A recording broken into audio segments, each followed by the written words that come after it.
Hi friends, आज हम बात करेंगे मध्यकालीन भारत के इतिहास के एक नए टॉपिक का नाम है हमारे दिल्ली सल्तनत। उसके बारे में डिटेल से चर्चा करेंगे, तो आप हमारे साथ बने रहिए। ये दिल्ली सल्तनत हमारे 1206 से 1526 के बीच में रही थी। इसमें कुछ पार्ट्स बनेंगे, जिसमें पहले पार्ट में इस पार्ट में हम गुलाम वंश जो 1206 से 1290 ईस्वी के बीच में रहा था, इसके बारे में चर्चा करेंगे और इसके प्रमुख शासकों के बारे में चर्चा करेंगे। वैसे सबसे पहले आपको बता दें, दिल्ली सल्तनत में कौन कौन से राजवंश हुए थे। सबसे पहले हुआ था हमारा गुलाम वंश, जो 1206 से 1290 के बीच में रहा। उसके बाद खिलजी वंश, जो 1290 से 1320 के बीच में रहा।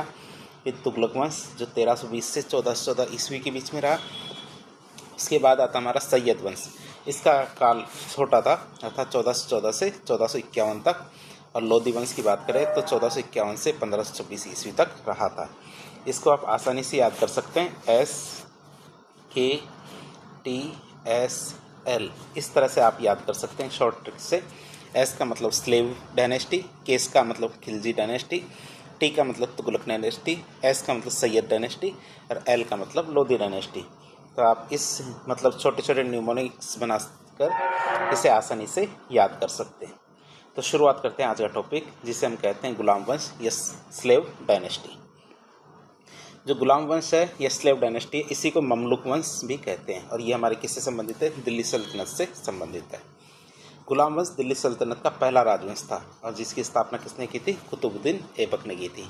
ये इसी सीरीज में मध्यकालीन भारत के इतिहास का पार्ट 3 है, जिसमें हमने पहले 2 पार्ट में इस्लाम की स्थापना, साथ ही साथ मुस्लिम आक्रमण भारत में हुए थे, उन 2 टॉपिकों के बारे में देख लिया था 2 वीडियोस के माध्यम से। बात करें हमारे कुतुबुद्दीन ऐबक की, तो इनका शासनकाल 1206 से 1290 तक रहा। कुतुबुद्दीन ऐबक की बात नहीं है, ये गुलाम वंश की बात है। गुलाम वंश का शासनकाल 1206 से 1290 ईस्वी के बीच में रहा था। अन्य नाम की बात करें तो गुलाम वंश को मामलुक वंश भी कहा जाता है। क्यों? क्योंकि इसके कई शासक गुलाम या गुलामों की वंशज थे, जिन्हें बाद में आज़ादी मिली थी। अर्थात इनके पहले जो शासक थे वो पहले गुलाम हुआ करते थे, बाद में वो आज़ाद शासक के रूप में स्थापित हुए थे। अब हम देखें गुलाम वंश के शासकों की एक सीरीज देख लेते हैं, कौन कौन से शासक थे। सबसे पहले थे हमारे कुतुबुद्दीन ऐबक, ये 1206 से 1210 तक रहे। फिर आराम शाह 1210 से 1211, इल्तुतमिश 1211 से 1236, रुकनुद्दीन फिरोज शाह ये 1236 1 साल के लिए रहे थे। फिर हमारी रजिया सुल्तान रही थी, इनके बारे में काफ़ी डिटेल से पढ़ेंगे। 1236 से 1240, बहराम शाह 1240 से 1242 ईस्वी। इसके बाद आते हैं हमारे अलाउद्दीन मसूद शाह, ये 1242 से 1246 ईस्वी तक। नसीरुद्दीन महमूद ये 1246 से 1266 ईस्वी तक। बलबन की बात करें तो 1266 से 1286 के बाद उनके जो बेटे थे 1286 से 1290। और क्यूमर्स की बात करें तो 1290 ईस्वी में 1 साल के लिए रहे थे। तो इस तरह हमने देखा जो ममलुक वंश या गुलाम वंश है वो उसमें कौन कौन से शासक रहे थे। अब इनका विस्तृत विवरण देखते हैं एक एक करके। सबसे पहले आते हैं हमारे कुतुबुद्दीन ऐबक। बात करें इनकी तो ये हमारे दिल्ली सल्तनत के संस्थापक थे। शासनकाल की बात करें 1206 से 1210 तक इनका शासनकाल रहा था। इन्होंने अपनी राजधानी लाहौर को बनाया था, आप इसे याद रखेंगे। इन्होंने अपनी राजधानी कहाँ बनाया? लाहौर को बनाया था। बात करें ऐबक की तो ऐबक का अर्थ क्या होता है? ऐबक का शाब्दिक अर्थ होता है चंद्रमा का स्वामी, लॉर्ड ऑफ मून। आप इसे याद रखेंगे कि ऐबक का अर्थ क्या होता है? चंद्रमा का स्वामी, जिसे लॉर्ड ऑफ मून भी कहते हैं। बात करें ये कबीले का मान, ऐबक कुतुबुद्दीन के कबीले का मान था। मान का मतलब नाम था, मान के शब्द गलत है, नाम है ये।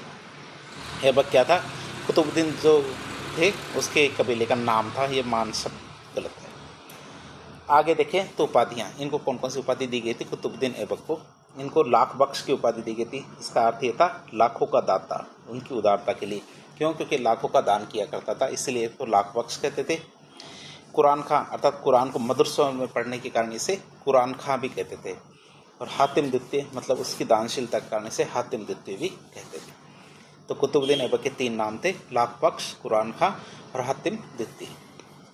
बात करें इनके वैवाहिक संबंध की तो कुतुबुद्दीन ऐबक ने अपने विरोधियों के साथ वैवाहिक संबंध स्थापित किए ताकि अपनी स्थिति को वो मजबूत कर सके। उन्होंने क्या किया? विरोधी से शादियां रचाई और अपनी जो घर की बेटियां थी उनकी शादी विरोधी से की। अब बात करें उनको विरोधी कौन कौन थे। सबसे पहले गजनी के थे ताजुद्दीन यल्दोजी, जिससे क्या ऐबक ने अपनी बेटी की शादी कर दी थी। जो ताजुद्दीन यल्दोजी थे गजनी के, उससे क्या किया, ऐबक ने अपनी बेटी की शादी कर दी। फिर नासिरुद्दीन कुबाचा थे सिंध के, जिससे ऐबक ने अपनी बहन की शादी कर दी। इसी तरह से वो अपने विरोधियों से पार पाते थे, मतलब उनसे मुक्ति पाते थे। फिर सुल्तान की उपाधि नहीं, अर्थात कुतुबुद्दीन ऐबक ने सुल्तान की उपाधि कभी भी धारण नहीं की। आप इसे याद रखेंगे, कई बार परीक्षा में पूछा जा चुका है कि सल्तनत काल के कौन से शासक ने सुल्तान की उपाधि धारण नहीं की थी। तो ये थे हमारे कौन, कुतुबुद्दीन ऐबक। उसने मलिक और सिपह सलार की उपाधियों का उपयोग किया था। क्या, मलिक या फिर सिपह सलार की, मतलब जो सेनापति होते हैं, ऐसी उपाधियाँ धारण की थी।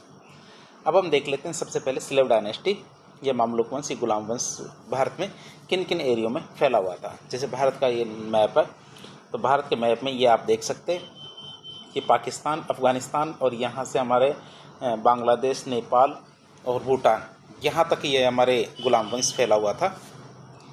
तो आपने इस चीज़ को समझ लिया है। जैसे आप थोड़ा और छोटा करके दिखा देते हैं, आप समझ गए होंगे भारत के किन किन एरियो में हमारे गुलाम वंश का शासनकाल था। मैं इसको जूम आउट कर देता हूँ। आगे देखते हैं सिक्कों के बारे में।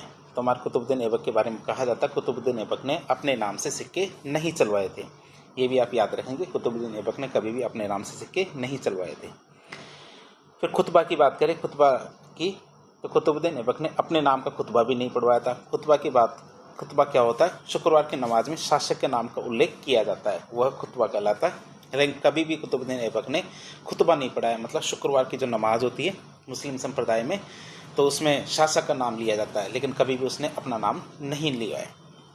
फिर दास्ता से मुक्ति, 1208 ईस्वी में मोहम्मद गोरी के उत्तराधिकारी गयासुद्दीन ने कुतुबुद्दीन को दास्ता से मुक्त कर दिया था। जो गयासुद्दीन थे, तो उन्होंने क्या है, कुतुबुद्दीन को दास्ता से मुक्त कर दिया और औपचारिक रूप से उसे एक स्वतंत्र शासक के रूप में मान्यता दी थी। कई बार परीक्षा में आ चुका है ये कि हमारे जो कुतुबुद्दीन को मुक्त किसने किया, तो आपको नाम याद रखना, गयासुद्दीन ने कुतुबुद्दीन को दास्ता से मुक्त किया और एक स्वतंत्र शासक के रूप में उसे मान्यता दी। मृत्यु की बात करें तो 1210 ईस्वी में लाहौर में कुतुबुद्दीन ऐबक की जो चौगान, मतलब जो वर्तमान में पोलो खेल है, वो खेलते हुए उनकी मृत्यु हो जाती है। काफ़ी ज़्यादा प्रसिद्ध था उस समय, तो उसी दौरान उसकी घोड़े से गिरकर मृत्यु हो जाती है। ये भी कई बार परीक्षा में आ चुका है कि चौगान या पोलो खेलते हुए किसकी मृत्यु हुई थी, तो आपको बताना कुतुबुद्दीन ऐबक की। संस्थापक की बात करें तो कुतुबुद्दीन ऐबक को गुलाम वंश का संस्थापक माना जाता है। दिल्ली सल्तनत का संस्थापक भी इसे ही माना जाता है। मतलब कुतुबुद्दीन ऐबक को दिल्ली सल्तनत का संस्थापक माना जाता है। क्यों? क्योंकि उसने भारत में तुर्की शासन की नींव रखी थी। अब उनके बाद के शासन की बात करें तो उनके बाद आए थे हमारे आराम शाह, जिनका शासनकाल 1210 से 1211 के बीच में रहा। उत्तराधिकारी की बात करें तो इतिहासकारों के अनुसार आराम शाह को कुतुबुद्दीन ऐबक का दत्तक पुत्र, मतलब गोद लिया हुआ पुत्र माना जाता है, लेकिन वो बहुत ही कमज़ोर शासक निकला। इतना मजबूत शासक नहीं था, वो एक कमज़ोर शासक था। इसके बाद आते हैं इल्तुतमिश, जिनके बारे में काफ़ी ज़्यादा आपने सुन रखा होगा। दिल्ली सल्तनत के वास्तविक संस्थापक माने जाते हैं ये। शासनकाल की बात करें तो 1211 से 1230 ईस्वी में इनका शासनकाल रहा था। वंश की बात करें तो इल्तुतमिश इल्बरी तुर्क था। किस वंश से संबंधित था? इल्बरी तुर्क था वो। संबंध की बात करें, इल्तुतमिश कुतुबुद्दीन ऐबक का गुलाम था या फिर दामाद था। दोनों ही चीज़ें थी उसमें, गुलाम भी था और दामाद भी था। बात करें इल्तुतमिश के पद की तो पहले इल्तुतमिश बंदायूं का गवर्नर था। जो हमारे पश्चिम में बंदायूं वाला एरिया है उसमें वहाँ का गवर्नर था कौन? इल्तुतमिश। फिर तुर्कान चहलगानी की बात करें तो इल्तुतमिश ने क्या किया? तुर्कान चहलगानी का गठन किया। अब आप सोचेंगे कि तुर्कान चहलगानी क्या शब्द है? इसका मतलब है 40 लोगों का एक दल, जिसे 40सा दल भी कहा जाता है। ये वफादार 40 तुर्क सरदारों का समूह था, जिस सुल्तान को प्रशासन में सहायता की जाती थी। मतलब ये 40 लोगों का एक समूह है जो क्या है? वफादार सरदारों का समूह है, जो क्या करता था? सुल्तान को प्रशासन चलाने में सहायता करता था, जिसे तुर्कान चहलगानी कहा जाता है। बात करें राजधानी परिवर्तन की तो इल्तुतमिश ने दिल्ली को अपनी राजधानी बनाया, जो लाहौर से स्थानांतरित की गई। लाहौर से हटाकर इसने दिल्ली को अपनी राजधानी बनाया, जिससे क्या हुआ? दिल्ली का महत्व बढ़ गया था। बात करें एकता व्यवस्था की कि एकता व्यवस्था क्या होती है। शुरुआत की बात करें तो इल्तुतमिश ने सबसे पहले भारत में एकता व्यवस्था प्रारंभ की थी। बात करें ये क्या होती है कि एकता व्यवस्था में अधिकारियों को उनकी सेवा के बदले भूमि विशेष के राजस्व का अनुदान दिया जाता, न कि वेतन। भाई कोई भी जो अधिकारी है अपनी सेवाएं राज्य को देता है तो उसको बदले में पैसा नहीं दिया जाता, बल्कि इसके बदले में क्या दिया जाता है, एक भूमि विशेष दी जाती है और उससे जो पाने वाला जो राजस्व होता है उसका अधिकार भी उसे दिया जाता है। इस प्रकार की भूमि अनुदान प्रणाली थी। यह भी एक व्यवस्था क्या होती थी, एक प्रकार की भूमि अनुदान प्रणाली थी जिसमें नकद वेतन की जगह भू राजस्व का अधिकार दिया जाता था उस भूमि का जो उसे दी जाती है। फिर अरबी मुद्रा प्रणाली की बात करें तो इल्तुतमिश ने शुरुआत की बात करें तो इल्तुतमिश ने भारत में अरबी मुद्रा प्रणाली की शुरुआत की थी। तो सबसे पहले अरबी मुद्रा प्रणाली की शुरुआत किसने की थी, इल्तुतमिश ने। सिक्कों की बात करते इल्तुतमिश ने भारत में अरबी मुद्रा प्रणाली के 2 तरह के सिक्के निकाले थे। आप इसे याद रखेंगे, अरबी मुद्रा प्रणाली के कौन कौन से 2 सिक्के थे, एक तो टंका था और एक जीतल था। आप इसे याद रखेंगे, टंका का मतलब क्या था, चांदी का सिक्का, जीतल का मतलब होता तांबे का सिक्का। तो 2 तरह के सिक्के निकाले हमारे इल्तुतमिश ने, टंका मतलब चांदी का सिक्का, जीतल मतलब तांबे का सिक्का। बात करें इन्हीं के समय पर तराइन के युद्ध हुए थे। तराइन का कौन सा युद्ध, तृतीय युद्ध। बात करें तराइन के तृतीय युद्ध की तो हमारे 1216 में किया गया था और कहाँ पे, जो हरियाणा के पास में तराइन नाम की जगह है वहाँ पे हमारे तराइन का तीसरा युद्ध लड़ा गया था। बात करें किस किस के मध्य था तो ये युद्ध हमारे इल्तुतमिश और ताजुद्दीन यल्दौजी जो गजनी के शासक थे इनके बीच में हुआ था। किस किस के बीच, इल्तुतमिश और ताजुद्दीन यल्दौजी जो गजनी के शासक हैं, इन दोनों के बीच में हमारे तराइन का तीसरा युद्ध हुआ था। यल्दौजी गजनी पर अधिकार का दावा कर रहा था। यल्दौजी क्या कर रहा था, गजनी पर हमारा अधिकार है, इसी वजह से ये युद्ध हुआ था। परिणाम क्या निकला इस युद्ध का, तराइन के तीसरे युद्ध में इल्तुतमिश जीत जाता है जिससे गजनी से दिल्ली सल्तनत का संबंध टूट गया और दिल्ली की संप्रभुता स्थापित होती है कि दिल्ली एक स्वतंत्र राज्य स्थापित होता है। लेकिन इस तराइन के तीसरे युद्ध में कौन जीतता है, इल्तुतमिश। अब बात करें कुबाचा की तो कुबाचा कहाँ का शासक था, कुबाचा हमारे सिंध का शासक था और किसके समकालीन था, तो समकालीन इल्तुतमिश का समकालीन था और उसके एक प्रमुख विरोधी भी था। बात करें कुबाचा की मृत्यु कैसे हुई, सिंधु नदी में डूबकर कुबाचा की मृत्यु हो जाती है जब इल्तुतमिश ने उस पर आक्रमण किया था। जब इल्तुतमिश कुबाचा पर आक्रमण करता है तो कुबाचा डूब जाता है कहाँ, सिंधु नदी में, और इसी प्रकार उसकी मृत्यु होती है। एक प्रकार से एक विरोधी और कम होता है। फिर आते हैं हमारे चंगेज़ खां। चंगेज़ खां की बात करें तो चंगेज़ खां भारतीय सीमा पर आगमन की बात करें तो 1221 ईस्वी में चंगेज़ खां जलालुद्दीन मकबरनी का पीछा करते हुए, या नाम याद रखना आप, जलालुद्दीन मकबरनी, इनका पीछा करते हुए भारतीय सीमा की तरफ आ जाता है। क्यों, क्योंकि उसे जलालुद्दीन मकबरनी चाहिए था और मंगोल आक्रमण का भारत पर बहुत बड़ा खतरा हो जाता है। क्यों, क्योंकि कहीं भी यदि चंगेज़ खां ने आक्रमण किया था तो उसे तहस नहस करके ही गया था और वह भारत की सीमा तक भी आ गया था। लेकिन इल्तुतमिश की नीति की बात करें तो इल्तुतमिश ने मकबरनी की कोई सहायता नहीं की, क्योंकि उसे डर था कि यदि वह सहायता करेगा तो चंगेज़ खां भारत पर भी आक्रमण कर सकता है, और उसे अपने साम्राज्य में शरण देने से इनकार कर दिया और मकबरनी वहाँ से कहाँ चला गया, सिंध चला गया। इस तरह हमारे इल्तुतमिश ने भारत की रक्षा की। फिर साम्राज्य की रक्षा की बात करें तो इस तरह इल्तुतमिश ने अपने साम्राज्य को मंगोल आक्रमण से बचा लिया। जो उसकी कूटनीतिक दूरदर्शिता थी उसको दिखाता है। ध्यान रखना किसकी वजह से, जलालुद्दीन मकबरनी। फिर आते हैं हमारे सुल्तान की उपाधि। सुल्तान की उपाधि की बात करें तो 1229 ईस्वी में इल्तुतमिश ने खलीफा से सुल्तान की उपाधि धारण की। तो पहले शासक थे जिन्होंने सुल्तान की उपाधि धारण की, जिससे हमारे दिल्ली सल्तनत की औपचारिक मान्यता बढ़ती है या दिल्ली सल्तनत को औपचारिक मान्यता मिलती है। वास्तविक संस्थापक की बात करें तो इल्तुतमिश को दिल्ली सल्तनत का वास्तविक संस्थापक माना जाता है। गुलाम वंश का वास्तविक संस्थापक की बात करें तो इल्तुतमिश को गुलाम वंश का वास्तविक संस्थापक भी माना जाता है। उत्तराधिकारी घोषणा की बात करें तो इल्तुतमिश ने अपने बेटे नासिरुद्दीन को अपना उत्तराधिकारी घोषित किया, लेकिन बंगाल में क्या है, नासिरुद्दीन लड़ते हुए मर जाता है, मतलब उनकी मृत्यु हो जाती है।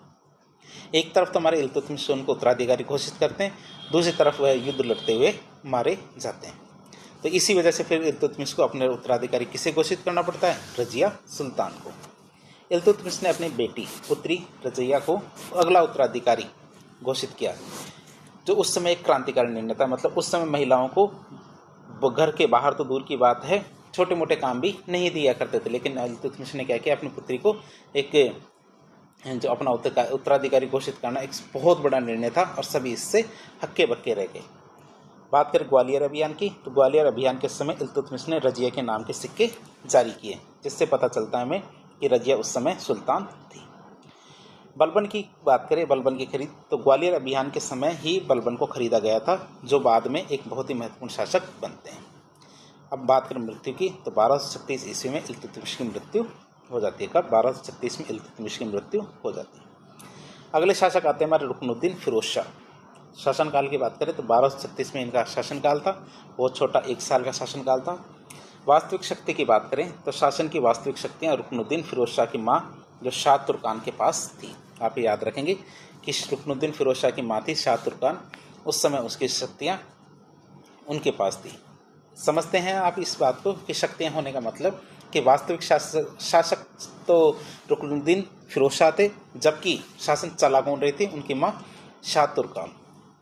अमीरों पर नियंत्रण की बात करें तो अमीर शाह तुर्कान के नियंत्रण में थे। अमीर मतलब जो सलाहकार होते हैं और बड़े बड़े धनी सेठ होते हैं, वो शाह तुर्कान के नियंत्रण में थे। क्योंकि शाह तुर्कान अमीर को खुश करने के लिए उन्हें महंगे महंगे उपहार दिया करती थी। अयोग्यता की बात करें तो रुकनुद्दीन फिरोज शाह योग्य शासक नहीं था, मतलब एक प्रकार का आलसी प्रकृति का शासक था। फिर रजिया के विरोध की बात करें तो रुकनुद्दीन फिरोज शाह के शासक बनने पर विरोध दर्शाने के लिए रजिया लाल कपड़े पहनकर जुम्मे की नमाज पढ़ने गई थी। क्या करने?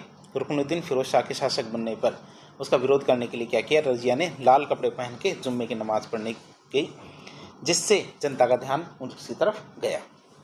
अगली शासक बनती है हमारी कौन? रजिया सुल्तान। रजिया सुल्तान की बात करें तो भारत की पहली महिला मुस्लिम शासक थी रजिया सुल्तान। शासनकाल की बात करें तो 1236 से 1240 तक। न्याय की मांग की बात करें तो रजिया सुल्तान जुम्मे की नमाज में लाल कपड़े पहनकर गई और जनता से उसने न्याय मांगा कि इल्तुतमिश ने मुझे शासक बनाया, उत्तराधिकारी बनाया, लेकिन बन कौन गया? रुकनुद्दीन फिरोज शाह। तो उन्होंने जनता से न्याय मांगा कि मुझे न्याय चाहिए। जनता के समर्थन की बात करें तो रजिया सुल्तान जनता के समर्थन से शासक बनी। तो तुर्की जो अमीर है, इनके विरोध के बावजूद एक असाधारण घटना थी, मतलब तुर्की की जो अमीर है, तुर्की अमीर, उन्होंने इस चीज़ का विरोध किया, लेकिन फिर भी रजिया सुल्तान शासक बन जाती है। वस्त्र की बात करें तो रजिया सुल्तान कैसे कपड़े पहनती थी? रजिया सुल्तान कुबा, जिसे कोट कहते हैं, और कुला टोपी, ये पहनकर दरबार में आती थी, जो पुरुषोचित वेशभूषा थी, मतलब पुरुष ही इस प्रकार की वेशभूषा पहना करते थे। और यही बात क्या अमीरों को पसंद नहीं आती थी कि एक महिला इस तरह का वस्त्र पहन के सभा के अंदर आए। फिर सिंहासन का प्रयोग, रजिया सुल्तान ने सिंहासन का प्रयोग किया था। आप याद रखेंगे कि ऐसा नहीं कि रजिया सुल्तान, उस समय महिलाएं जो बड़े तख्त पर नहीं बैठती थी, लेकिन रजिया सुल्तान ने क्या किया? सिंहासन में बैठना शुरू किया। बात करें कौशल की तो रजिया सुल्तान तीरंदाजी, घुड़सवारी, शिकार आदि किया करती थी, जो उसके कुशल प्रशासक और योद्धा होने को दर्शाता है। बात करें रजिया सुल्तान काल के उस प्रमुख अधिकारियों की, कबीर खां जो लाहौर का गवर्नर था उस समय, याकूत जो अमीर आखुर मतलब शाही अस्तबल का प्रमुख हुआ करता था, अल्तुनिया तबरहिंद या बठिंडा का गवर्नर था, इतगिन अमीर हाजिब जो दरबार का प्रमुख अधिकारी था। तो ये 4 हमारे उस समय के प्रमुख अधिकारी हुआ करते थे। एक एक करके इनको देख लेते हैं। सबसे पहले कबीर खां। कबीर खां ने रजिया सुल्तान के विरुद्ध सबसे पहले विद्रोह किया था। कबीर खां की बात करें तो कबीर खां ने क्या किया था? रजिया सुल्तान के विरुद्ध सबसे पहले विद्रोह किया था। याकूत की बात करें तो याकूत अबिसिनिया जो अफ्रीका है वहाँ का रहने वाला था, वहाँ की एक जगह है याकूत, वहाँ का रहने वाला था, मतलब अफ्रीकी था। प्रेम संबंध की बात करें तो कई इतिहासकारों के अनुसार याकूत का रजिया सुल्तान के साथ प्रेम संबंध था, जिसने क्या है तुर्की अमीरों को और अधिक नाराज़ कर दिया था कि एक सुल्तान, वो भी महिला, और वो भी एक अफ्रीकन से प्यार करती है, तो इससे क्या अमीर और भी ज़्यादा नाराज़ हो जाते हैं। फिर अल्तुनिया की बात करें तो अल्तुनिया ने तबरहिंद में विद्रोह कर दिया था। जो तबरहिंद है बठिंडा, तो वहाँ पे क्या है अल्तुनिया ने विद्रोह कर दिया था। बात करें रजिया की कि रजिया उसमें हार जाती है, तो रजिया सुल्तान ने इस विद्रोह का दमन करने के लिए, जो अल्तुनिया ने तबरहिंद में बठिंडा में विद्रोह किया था, उसको दबाने के लिए रजिया सुल्तान जाती है, तो किंतु पराजित हो गए, मतलब रजिया सुल्तान उस विद्रोह में हार जाती है। किससे? अल्तुनिया से। रजिया सुल्तान ने अल्तुनिया से विवाह कर लिया और साथ मिलकर दिल्ली पर आक्रमण किया, लेकिन पराजित हुए। कि मतलब पहले तो आप इस चीज़ को समझ जाए कि ये अल्तुनिया है, कि रजिया सुल्तान है, यहाँ विद्रोह हो जाता है, तो रजिया सुल्तान सेना लेके यहाँ आती है, लेकिन रजिया सुल्तान हार जाती है। तो अल्तुनिया रजिया सुल्तान से शादी कर लेता है और दिल्ली पर अमीरों ने शासन करना शुरू कर दिया, तो दोनों ने मिलकर क्या वापस दिल्ली पे आक्रमण किया, लेकिन दोनों मिलकर फिर हार जाते हैं। तो आप इस चीज़ को समझ सकते हैं। बात करें मृत्यु की तो हरियाणा के कैथल नामक जगह पर डाकुओं ने रजिया सुल्तान की हत्या कर दी थी। किसने? कैथल नामक जगह पे डाकुओं ने रजिया सुल्तान की हत्या कर दी। बात करें रजिया सुल्तान एक बेहतर अच्छी शासक थी, लेकिन फिर भी वो असफल हुई। इसके क्या कारण थे? सबसे पहले वास्तविक कारण की बात करें, उसकी असफलता का वास्तविक कारण अमूर्यों की महत्वाकांक्षाएं थी। क्यों? क्योंकि इससे पहले जो रुकनुद्दीन फिरोज शाह था, उस समय उनको अच्छे अच्छे और महंगे महंगे उपहार मिला करते थे, लेकिन इस समय नहीं दिया करती रजिया सुल्तान। वे एक महिला शासक के अधीन रहना नहीं चाहते थे, साथ ही साथ अपनी शक्ति को बनाए रखना चाहते थे, जो उस समय संभव नहीं हो पा रहा था। फिर मिन्हाज उस सिराज पुस्तक की बात करें तो मिन्हाज उस सिराज पुस्तक की मिन्हाज उस सिराज की एक पुस्तक थी, तबकात नासिरी। उस किताब के अनुसार देखें तो रजिया सुल्तान का महिला होना उसकी असफलता का सबसे बड़ा कारण था। क्यों? क्योंकि उस समय के समाज में एक महिला को शासक के रूप में स्वीकार नहीं किया जाता था। तो दिल्ली छोड़ने की बात करें तो रजिया सुल्तान ने अल्तुनिया के विद्रोह के दमन के लिए दिल्ली छोड़ दी थी, जिससे दिल्ली में तुर्की अमीरों को उनके खिलाफ षड्यंत्र रचने का मौका मिल गया था। ये 3 कारण थे जिस वजह से रजिया सुल्तान असफल होती है। फिर अगले शासक की बात करें, अगले शासक थे हमारे बहराम शाह। इनके शासन की बात करें 1240 से 1242 ईस्वी के बीच में इनका शासनकाल रहा। नायब मुमलिकात की बात करें तो बहराम शाह के शासनकाल में नायब ए मुमलिकात नामक एक पद का सृजन किया गया था। इनके शासनकाल में क्या किया गया? नायब ए मुमलिकात नाम का एक पद सृजित किया गया था। पहले नायब ए मुमलिकात की बात करें तो पहला कौन बनाई? नायब ए मुमलिकात एतगिन को बनाया गया। पद की बात करें तो नायब ए मुमलिकात पद प्रधानमंत्री की तरह का एक शक्तिशाली पद हुआ करता था, जो सुल्तान की शक्ति को सीमित किया करता था। मतलब वास्तविक कार्य तो नायब ए मुमलिकात किया करते थे और शासक कौन हुआ करता था? सुल्तान। अगले शासक आते हैं हमारे अलाउद्दीन मसूद शाह। आप इसे याद रखेंगे, अलाउद्दीन मसूद शाह। शासनकाल की बात करें तो 1242 से 1246 ईस्वी के बीच में रहा। नासिरुद्दीन महमूद की बात करें, अगले शासक जिनका शासक 1246 से 1266 ईस्वी के बीच में रहा। बात करें सत्ता में आने की तो बलबन की सहायता से दिल्ली के सुल्तान बनते हमारे को नासिरुद्दीन महमूद। किनकी सहायता से? बलबन की सहायता से, जो एक गुलाम थे। संबंध की बात करें तो नासिरुद्दीन महमूद बलबन का दामाद हुआ करता था। बलबन की नियुक्ति की बात करें तो नासिरुद्दीन महमूद ने क्या किया? बलबन को नायब मुमलिकात, जो आपने अभी देखा प्रधानमंत्री जैसा एक पद है, उस पद पर उसको आसीन किया, यह लगाया। फिर हाँसी के गवर्नर की बात करें तो कुछ समय के लिए नासिरुद्दीन महमूद ने बलबन को हाँसी मतलब हरियाणा का गवर्नर नियुक्त किया था। धार्मिक प्रवृत्ति की बात करें तो नासिरुद्दीन महमूद धार्मिक प्रवृत्ति का व्यक्ति था और अपनी जीविका कैसे चलाता था? नासिरुद्दीन महमूद सुल्तान होने के बावजूद अपनी जीविका के लिए क्या करता था? टोपियाँ बनाता था और कुरान की प्रतिलिपियाँ मतलब कॉपीज़ लिखा करता था। उस समय हैंडमेड कुरान हुआ करती थी, हाथों से लिखी जाती थी। फिर हलाकू की बात करें तो हलाकू के साथ समझौते की तो 1258 ईस्वी में बलबन ने हलाकू के साथ समझौता कर लिया था, जिससे क्या है दिल्ली सल्तनत को मंगोल आक्रमणों से स्थायी रूप से सुरक्षा मिल जाती है कि मंगोल अब आक्रमण नहीं करेंगे। इसी बात का एक समझौता ट्रीटी कर ली जाती है, किसके साथ? हलाकू के साथ। इसके बाद शासक बनते हैं हमारे कौन? बलबन। बलबन की बात करें तो गुलाम वंश का एक शक्तिशाली और महत्वपूर्ण शासक था कौन? बलबन। शासन की बात करें तो 1266 से 1286 ईस्वी के बीच में इनका शासनकाल रहा था। वंश की बात करें तो बलबन इल्बरी तुर्क था। कौन था? इल्बरी तुर्क। संबंध की बात करें तो बलबन इल्तुतमिश का गुलाम और 40 दल का सदस्य था। 40 दल जो हमने देखा था इल्तुतमिश के समय बनाया गया था, तो इन्होंने क्या किया? 40 दल का दमन किया। बलबन ने सत्ता में आने के बाद 40 दल का दमन किया। क्यों? क्योंकि यह उसकी शक्ति को खतरा मानता था। 40 दल एक शक्तिशाली समूह बन गया था और उसको अपने लिए खतरा मान रहा था। बात करें विविध सुल्तानों के समय बलबन को कौन कौन से पद दिए गए थे, उसकी बात करें। रजिया सुल्तान के समय इसे अमीर शिकार बनाया गया, मतलब शिकार विभाग का प्रमुख। बहराम शाह के समय इन्हें अमीर आकुर मतलब शाही अस्तबल का प्रमुख बनाया गया। अलाउद्दीन मसूद शाह के समय अमीर हाजिब मतलब दरबार का प्रमुख अधिकारी बनाया गया। नासिरुद्दीन के समय नायब मुमलिकात मतलब प्रधानमंत्री के समान सर्वोच्च पद दिया गया था। बलबन की बात करें तो बलबन राजत्व का देवी सिद्धांत मानता था, मतलब बलबन राजत्व के देवी सिद्धांत पर विश्वास करता था। वो मानता था कि सुल्तान क्या है? ईश्वर का प्रतिनिधि है, मतलब ईश्वर शासन करता है और वो खुद नहीं आ सकता शासन करने के लिए। इसी वजह से वह बलबन को भेजा है कि बलबन को शासन करने के लिए भेजा है, अर्थात वह ईश्वर का प्रतिनिधि है। यही राजत्व का देवीय सिद्धांत। बात करें बलबन के अनुसार सुल्तान की तो सुल्तान क्या है? जिल्ले लाई। जिल्ले लाई जो आपने वेलकम में सुना होगा, जो हमारी मल्लिका शेरावत कहती है फिरोज शाह को कि जिल्ले लाही मतलब ईश्वर की छाया, या फिर नियाब ए खुदाई मतलब ईश्वर का प्रतिनिधि। तो सुल्तान को ये मानते थे जिल्ले लाही और नियाब ए खुदाई। ईरानी संबंध की बात करें तो बलबन ने अपना संबंध ईरान के आफरासियाब वंश से स्थापित किया, जिससे उसकी प्रतिष्ठा और भी बढ़ गई। ध्यान रखना, वंश का नाम आफरासियाब, इस वंश से अपना संबंध स्थापित करता है कौन? बलबन। फिर ईरानी रीति रिवाज की बात करें तो बलबन ने ईरानी रीति रिवाज और प्रथाएं आरंभ कर दी थी दिल्ली सल्तनत के अंदर। जैसे कौन कौन सी? सबसे पहले सिजदा, मतलब सुल्तान के जब सामने आएंगे तो घुटने टेकेंगे। फिर पैबोस या पायबोस, मतलब सुल्तान के जब सामने आएंगे तो सुल्तान के पैर के अंगूठे को चूमा जाएगा। तुलादान, सुल्तान अपने वजन के बराबर का दान करेगा। ये भारतीय परंपरा थी जो बलबन ने अपना ली थी।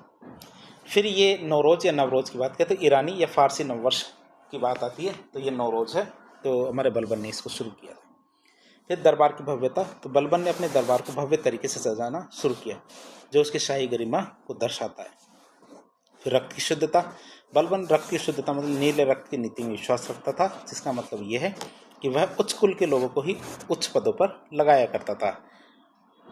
फिर न्याय की सर्वोच्चता, तो बलबन की बात करें तो बलबन न्याय की सर्वोच्चता में विश्वास करता था। जैसे बलबन ने अमीर बकबक को सजा दी, जो उसके न्याय के प्रति प्रतिबद्धता को दर्शाता है। जबकि वो अमीर था, उसको नहीं मिल सकती सजा, फिर भी बलबन ने उसको सजा दी।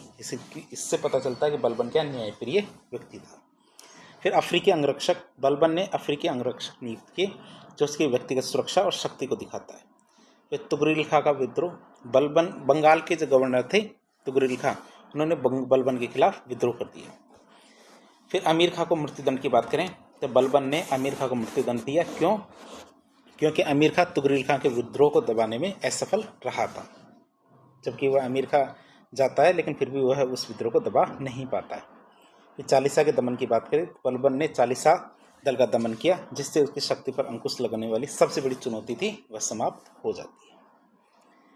आगे आता हमारा तुगरिल विद्रोह का दमन। तो तुगरिल खां का विद्रोह का दमन किसने किया? मलिक मुकद्दिर ने तुगरिल खां के विद्रोह का दमन किया, जबकि अमीर खां यह नहीं कर पाया था। फिर तुगरिल कुश की उपाधि, तो बलबन ने मलिक मुकद्दिर को तुगरिल कुश की उपाधि दी, जिसका मतलब तुगरिल का हत्यारा, कि वह उसका दमन करता है तुगरिल खां का, इसी वजह से तुगरिल कुश की उपाधि दी जाती है। फिर विद्रोह का दमन की बात करें तो बलबन ने मेवात और कटेहर के विद्रोह का बड़ी क्रूरता से दमन किया, जो अपनी कठोर नीति का प्रदर्शन करता है। मतलब बलबन एक कठोर व्यक्ति था। इसका पता कैसे चलता है कि मेवात और कटेहर के विद्रोह को उन्होंने क्या किया? बड़ी ही क्रूरता से दमन किया था, जिससे पता चलता है बलबन एक क्रूर और कठोर व्यक्ति भी था।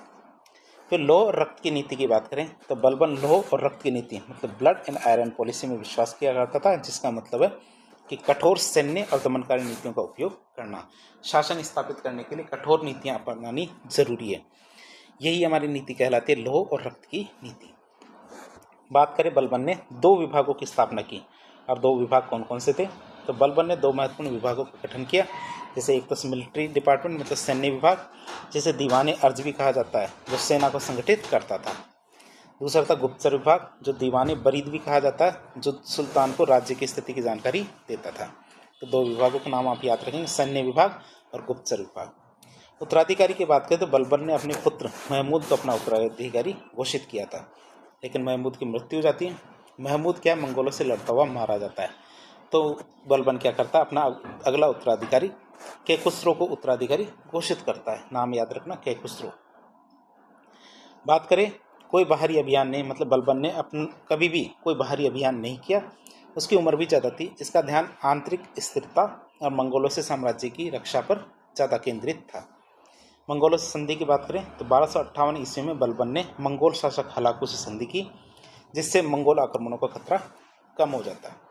दिल्ली से बाहर की बात करें तो बलबन एक बार बंगाल अभियान के दौरान दिल्ली से बाहर गया था, नहीं तो इसके अलावा कभी भी दिल्ली से बाहर नहीं गया। इसके बाद शासक आते हैं हमारे केकुबाद। कौन आते हैं? केकुबाद। केकुबाद की बात करें तो केकुबाद 1286 से 1290 तक शासन किया इन्होंने। शासक की बात करें तो बहुत ही कमज़ोर शासक थे। केकुबाद क्या थे? शराबी थे, बाद में उनको लकवा भी हो जाता है, जिससे वह शासन करने में असमर्थ हो जाते हैं। फिर उसके बाद शासक बनते क्यूमर्स। तो अमीरों ने उसके युवा पुत्र क्यूमर्स को बादशाह बना दिया था। तो अगले शासक आते हैं हमारे क्यूमर्स, जो केवल 1 साल के लिए शासक बनते हैं 1290 ईस्वी में। संरक्षक की बात करें तो क्यूमर्स का संरक्षक किसने किया? जलालुद्दीन खिलजी ने, जो आगे चल के खिलजी वंश के संस्थापक बनेंगे। खिलजी वंश की स्थापना की बात करें तो जलालुद्दीन खिलजी, जो जिन्हें फिरोज भी कहा जाता है, उन्होंने केकुबाद और क्यूमर्स की हत्या करवा दी।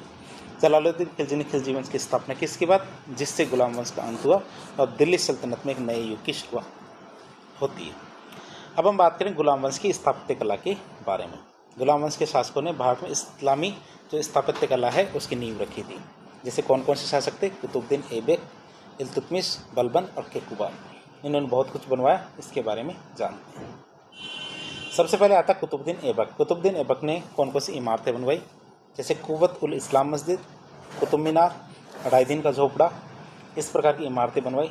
एक एक करके इनके बारे में देखें। तो कुव्वत उल इस्लाम मस्जिद की बात करें तो यदि आपने दिल्ली का कभी भी भ्रमण किया हो और उसमें आपने कुतुब मीनार के दर्शन किया हो तो उसके पास में आपने कुव्वत उल इस्लाम मस्जिद देखी होगी। कहाँ है? हमारे दिल्ली में। निर्माण किसने करवाया था? कुतुबुद्दीन ऐबक ने। बात करें इसकी खासियत क्या है? इस सल्तनत काल की भारत में पहली इमारत मानी जाती है कुव्वत उल इस्लाम मस्जिद। अतः सुल्तानों के द्वारा निर्मित भारत की पहली मस्जिद है कुव्वत उल इस्लाम मस्जिद। बात करें लौह स्तंभ की तो गुप्त काल का लौह स्तंभ इसी मस्जिद में बना हुआ है, जिसे महरौली का लौह स्तंभ भी कहते हैं। चंद्रगुप्त सेकंड की प्रशस्ति। महरौली के लौह स्तंभ पर चंद्रगुप्त सेकंड मतलब चंद्र की प्रशस्ति मिलती है। बात करें इसको बनाया कैसे गया? मंदिरों को तोड़कर। तो इस मस्जिद के निर्माण में 27 हिंदू और जैन मंदिरों को तोड़ा गया और उनकी जो सामग्री निकली उन सामग्री का उपयोग करके ये कुव्वत उल इस्लाम मस्जिद का निर्माण किया गया था। अब बात करें इसकी विशेषता की तो भारत की पहली मस्जिद है, वैसे तो जो केरल के अंदर है, चेरामन जुमा मस्जिद, जो मोहम्मद साहब के जीवन काल में ही बन गई थी। ये तो भारत की थी, लेकिन सल्तनत काल की पहली मस्जिद ये कुव्वत उल इस्लाम मस्जिद थी। फिर आती है हमारी कुतुब मीनार। कुतुब मीनार की बात करें तो ये भी हमारी दिल्ली में है और कुतुबुद्दीन ऐबक ने इसका निर्माण करवाया था। तो कुतुब मीनार तो सभी ने देखी है। निर्माण पूर्ण की शुरू तो हमारे कुतुबुद्दीन ऐबक ने किया था और पूर्ण किसने किया? इल्तुतमिश ने इसको पूर्ण करवाया था। बात करें याद में, इसकी निर्माण ख्वाजा कुतुबुद्दीन बख्तियार काकी, इसकी याद में इसका निर्माण किया गया था, जिससे क्या पता चलता है कि कुतुबुद्दीन ऐबक चिश्ती सिलसिले से जुड़े हुए थे। फिर ख्वाजा मोइनुद्दीन चिश्ती के शिष्य ख्वाजा कुतुबुद्दीन बख्तियार काकी ख्वाजा मोइनुद्दीन चिश्ती के शिष्य थे। आप चित्र में आप कुतुब मीनार को भी देख सकते हैं। ये 5 मंजिला इमारत है। सिलसिले की बात करें तो ख्वाजा कुतुबुद्दीन बख्तियार काकी चिश्ती सिलसिले से संबंधित थे। बात करें इसकी मंजिलों की, कुतुबुद्दीन ऐबक ने इसकी एक ही मंजिल का निर्माण करवाया था। इल्तुतमिश ने इसके बाकी की 3 मंजिलों का निर्माण करवाया और फिरोज शाह तुगलक ने लास्ट इसका पुनर्निर्माण करवाया और 1 मंजिल और बनवाई, जो बिजली गिरने की वजह से टूट गई थी। तो टोटल इसमें 5 मंजिलें हैं। वर्तमान की बात करें तो वर्तमान में इसकी कितनी? 5 मंजिलें। ये हमारे कुतुब कॉम्प्लेक्स जिसमें सारी इमारतें हैं। फिर अढ़ाई-दिन का झोपड़ा। अढ़ाई-दिन के झोपड़े की बात करें तो यह कहाँ है? हमारे अजमेर में।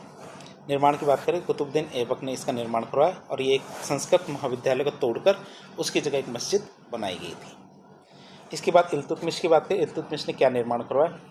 इल्तुतमिश की इमारतों की बात करें तो सुल्तानगढ़ी का मकबरा, इल्तुतमिश का मकबरा, गंधक बावड़ी, तारकिन का दरवाज़ा, जामा मस्जिद, ईदगाह मस्जिद।